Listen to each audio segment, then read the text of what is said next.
मुजफ्फरनगर में कोरोना महामारी के दौरान अपनी जान जोखिम में डालकर इस सेवा देने वाले संविदा कर्मियों को अब बेरोजगारी का सामना करना पड़ रहा है। गुरुवार को जिले के 19 कोविड स्टाफ कर्मचारी डिप्टी सीएम ब्रजेश पाठक का सिफारिशी पत्र लेकर मुख्य चिकित्सा अधिकारी और एडीएम उमेश मिश्रा से मिलने पहुंचे। उन्होंने उन्हें कोई ठोस आश्वासन नहीं दिया। पीड़ितों के अनुसार 2020 से जुलाई 2024 तक 19 संविदा कर्मचारियों ने विभिन्न स्वास्थ्य कार्यों में योगदान दिया, लेकिन 27 अगस्त 2024 को प्रमुख सचिव द्वारा जारी आदेश के बावजूद अब तक उनका समायोजन नहीं किया गया। उनका कहना है कि जिले में 49 कोविड वॉरियर्स में से 30 का समायोजन हो चुका है, जबकि 19 सिर्फ आश्वासन पर टिके हैं। विपुल शर्मा, जो इन पीड़ितों में एक हैं, उन्होंने बताया कि प्रदेश स्तर पर बार बार आदेश जारी होने के बावजूद मुजफ्फरनगर के अधिकारी समायोजन में टालमटोल कर रहे हैं। उन्होंने कहा कि हम बीते 10 महीनों से कभी लखनऊ तो कभी जिले के अधिकारियों के चक्कर काट रहे हैं, लेकिन हर बार बजट और पद की कमी का बहाना बनाया जाता है। पीड़ित कर्मचारियों ने स्वास्थ्य विभाग में समायोजन की मांग दोहराई और कहा कि अब अन्य जिलों में समायोजन हो सकता है तो मुजफ्फरनगर में भेदभाव क्यों।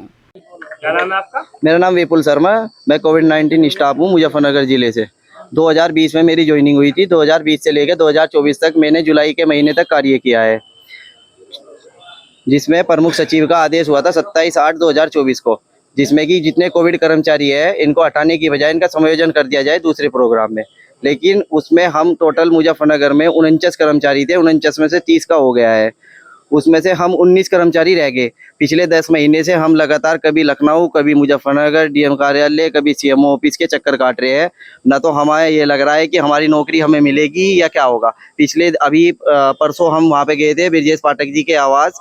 उन्होंने एक लेटर जारी किया है, ये वाला 27/5/2025 में, जिसमें उन्होंने साफ लिखा है 1834 कोविड कर्मचारियों का हो गया है और जिसमें 676 कोविड कर्मचारियों का होना है। उसमें इन्होंने जारी लाइन में सब कुछ लिखा है क्लियर कि जितने 676 कोविड कर्मचारी है इनका आप समायोजन कर दीजिए। तो फिर यहाँ क्यों नहीं करा जा रहा? लेकिन यहाँ पे हम आए हैं, सीएमओ साहब से मिले, इनसे मिले तो उन्होंने बोला है कि आपके पद ना होने के कारण और आपका क्या बोलते हैं बजट ना होने के कारण हम आपका कहीं पे नहीं कर पा रहे हैं।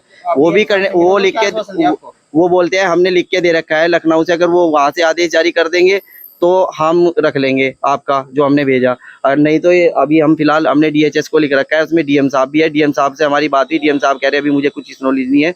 मैंने सीएमओ, उन्होंने हमारे सामने सीएमओ साहब को फोन कराया, सीएमओ साहब से बात करके जब वो हमें बताएंगे इसमें क्या हो सकता है। हम पिछले 10 महीने से परेशान हैं, हमें ये नहीं लग रहा कि हमारी नौकरी हमें मिलेगी या नहीं मिलेगी।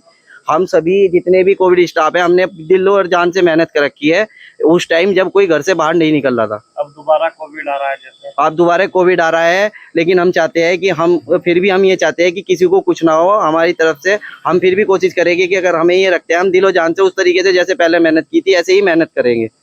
लेकिन हम चाहते हैं कि हमारा भी समायोजन हो जाए। तो अब तक क्या कर रहे हैं आप? अभी तक हम बेरोजगार है, अपने घर है, अपने बाल बच्चों का पता नहीं कैसे कैसे मजदूरी इधर उधर थोड़ा बहुत काम करके अपना खर्चा चला रहे हैं। लेकिन हम फिर भी अपनी मेहनत कर रहे हैं, जहां हम थे हम वहीं उसी जगह जाना चाहते हैं, क्योंकि हमने वहां पे दिलो जान से मेहनत कर रखी है। उस टाइम जब कोई घर से बाहर नहीं निकल रहा था उस टाइम हम निकले।